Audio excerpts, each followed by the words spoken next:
क्योंकि कांग्रेस प्रवक्ता की इतनी हैसियत नहीं है कि मैं और राजनीतिक शिष्टाचार हर तरह से उसकी हत्या करते हुए इसमें ना सम्मानीय ना आदरणीय ना आपका कोई शब्द नहीं लिखे गए। पहला शब्द आदरणीय ही लिखा है। हिंदुस्तान के युवा इसको ऐसा डंडा मारेंगे, इसको समझा देंगे। आपको 400 पार नारे के बाद 240 पर लापटका है और आपको बैसाखियों के सहारे खड़ा कर दिया है। दोस्तों नमस्कार, स्वागत है आप सभी का। आप देख रहे हैं एसके डिबेट। राहुल गांधी ने अमेरिका में भारत के सिखों और आरक्षण को लेकर जो बयान दिया था, उन बयानों पर सियासी घमासान अब भी जारी है। भाजपा नेता रवनीत सिंह बिट्टू ने कहा, राहुल गांधी आज देश के नंबर 1 आतंकवादी हैं। यूपी सरकार में मंत्री डॉक्टर रघुराज सिंह ने भी कहा, राहुल गांधी इस देश का नंबर 1 आतंकवादी है। उन्होंने आगे कहा, अंग्रेज मर गए लेकिन औलाद छोड़ गए। शिवसेना शिंदे गुट के विधायक संजय गायकवाड़ ने राहुल गांधी को लेकर बेहद विवादित बयान दिया। इन सब बयानों के जवाब में कांग्रेस नेताओं की तरफ से भी बेहद विवादित बयान दिए गए।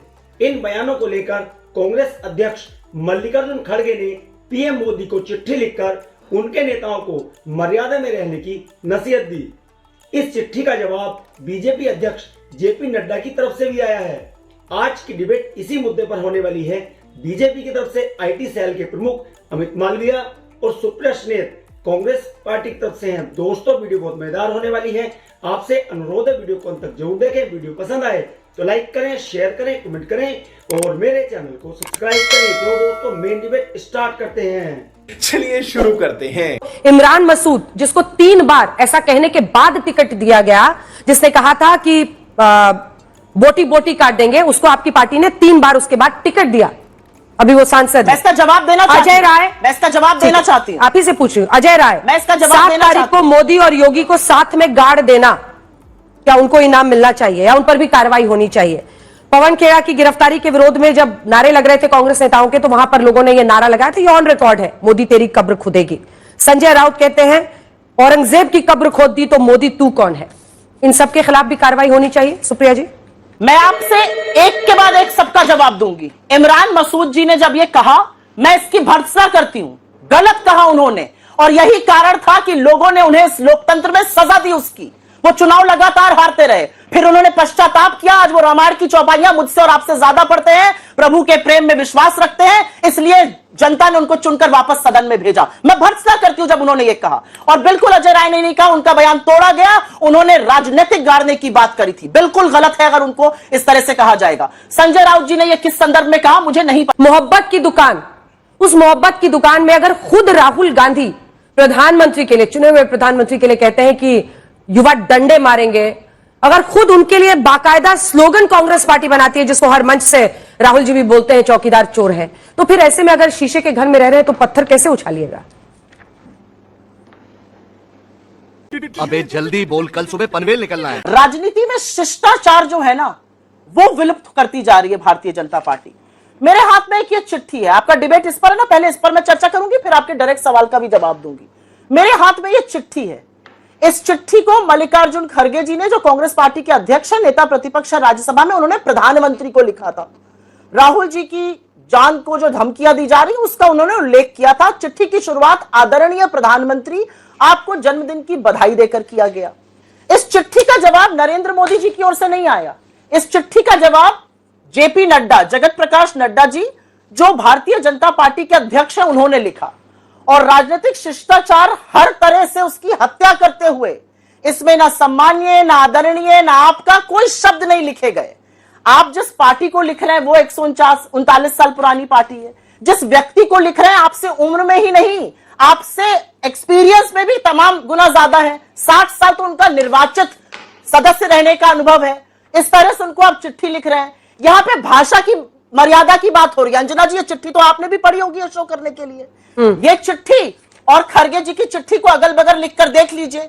इस चिट्ठी की इतनी सड़क छाप भाषा, मैं हतप्रभ हूं कि नड्डा जी ने इस चिट्ठी को साइन कैसे किया। क्या ये उनकी भाषा है? क्या उनके लिए किसी ने लिखा है? मतलब इस चिट्ठी की जो भाषा है, मैं सोच नहीं सकती हूं कि एक पार्टी का अध्यक्ष, हम लोगों में आपस में कभी कभी गर्मा गर्मी हो जाती है, हम लोग कुछ बातें कर देते हैं, लेकिन एक पार्टी का अध्यक्ष 3 पन्ने में इस तरह की भाषा का प्रयोग कर रहा है। उनका शुरुआत चिट्ठी की और अंत तक वो उसी भाषा का प्रयोग कर रहे हैं।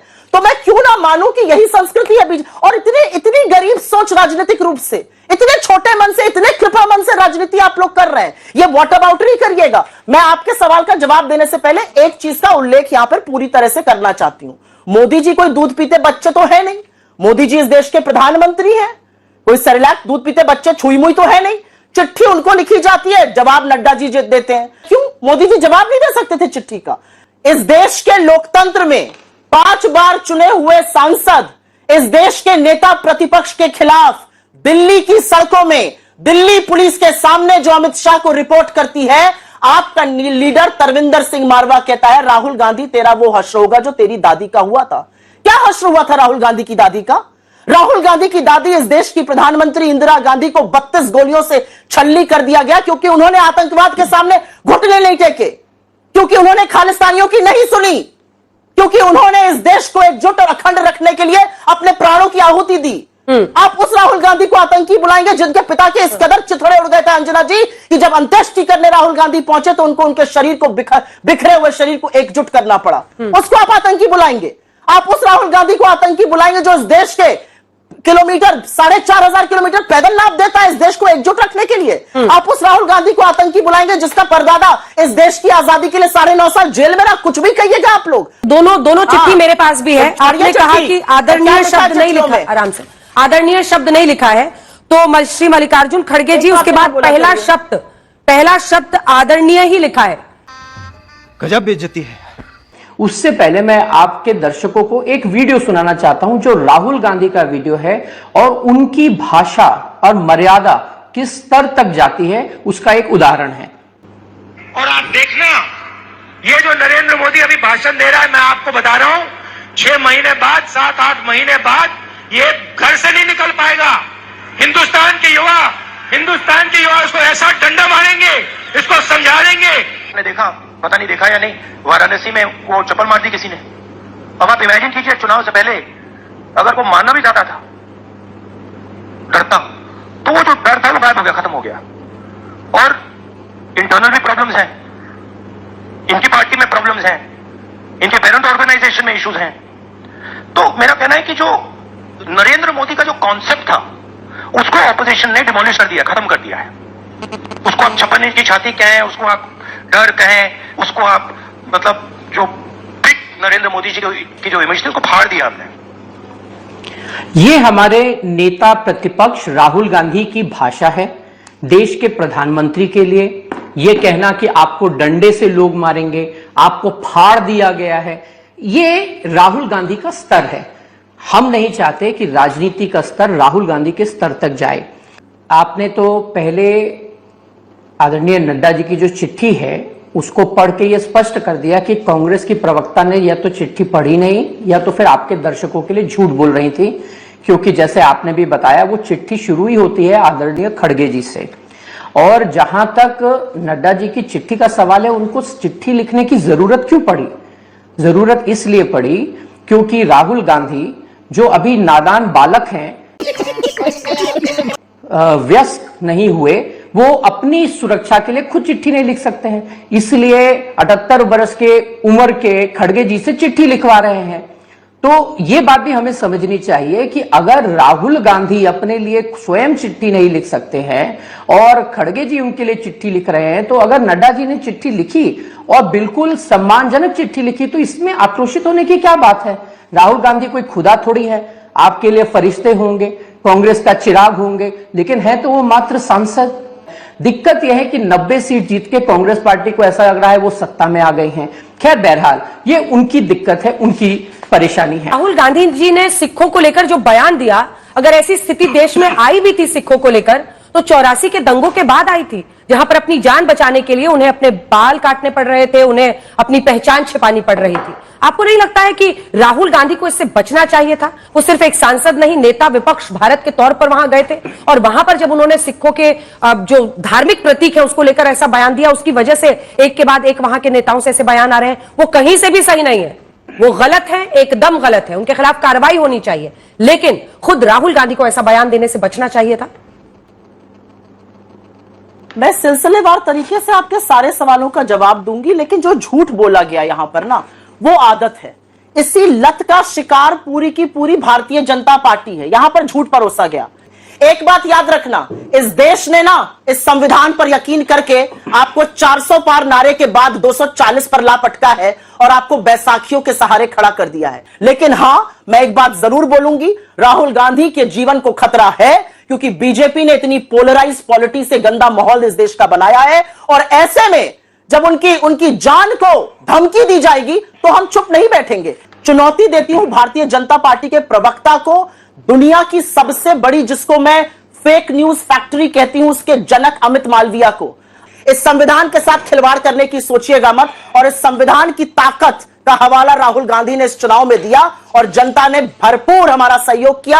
आपको 240 पर लपेट दिया। आप माइनॉरिटी गवर्नमेंट चला रहे हैं और एक के बाद एक यू टर्न लेना पड़ रहा है। रुको जरा, सब्र करो। कांग्रेस को बोलने से पहले सोचना चाहिए। टेलीविजन में आके जोर जोर से चिल्लाने से, चीखने से, आक्रोशित होकर आंख लाल लाल करके, नाके फुला फुला के बात करने से सच्चाई नहीं बदल जाती। कांग्रेस प्रवक्ता ने मुझ पर जो निजी आरोप लगाए हैं, मैं उनके जवाब नहीं दूंगा, क्योंकि कांग्रेस प्रवक्ता की इतनी हैसियत नहीं है कि मैं उनके इस प्रकार के टिप्पणियों का जवाब दूं। ये दूसरी बात है कि उनको कांग्रेस ने इस कार्यक्रम के लिए भेजा है, इसलिए मुझे उनके साथ बैठना पड़ रहा है, नहीं तो मैं अमूमन उनके साथ बैठना भी पसंद नहीं करता। गजब बेइज्जती है।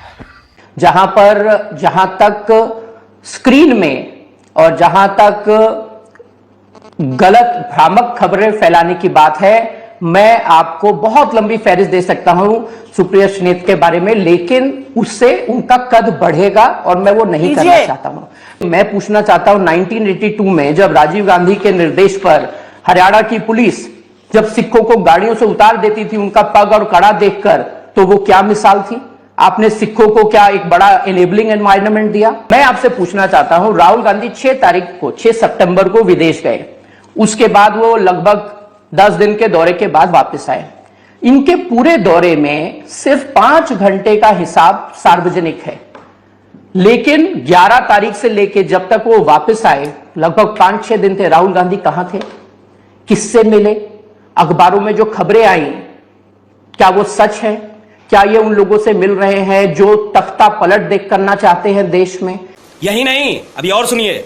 इन्हीं के नेताओं ने बांग्लादेश की घटना के बाद बयान दिए थे कि यहां पे प्रधानमंत्री के घर में घुस के उनको खींच के बाहर निकाला जाएगा। मैं जानना चाहता हूं इन्होंने किसको निष्कासित किया? सलमान खुर्शीद को निष्कासित किया क्या? ये वही सलमान खुर्शीद है जो बाटला एनकाउंटर के बाद बता रहे थे देश को कि सोनिया गांधी फुट फुट के रो रही थी। सैम पिट्रोडा, जिन्होंने इतने डिविजिव बयान दिए, उनको चुनाव के तुरंत बाद इन्होंने वापस ले लिया। तो कांग्रेस की करनी और कथनी में बहुत फर्क है। मजा आया। देखा दोस्तों, आपने अमित मालविया और सुप्रिया श्रीनेत दोनों को सुना। आप किसकी बात से सहमत हैं? दोस्तों, वीडियो को लास्ट तक देखने के लिए दिल से धन्यवाद। और वीडियो के बारे में आपकी क्या राय है कमेंट सेक्शन में कमेंट करके बताएं। और अगर वीडियो पसंद आई हो तो लाइक करें, शेयर करें, कमेंट करें और मेरे चैनल को सब्सक्राइब करें। तो दोस्तों, मिलते हैं अगली वीडियो में। जय हिंद, वंदे मातरम, जय श्री राम।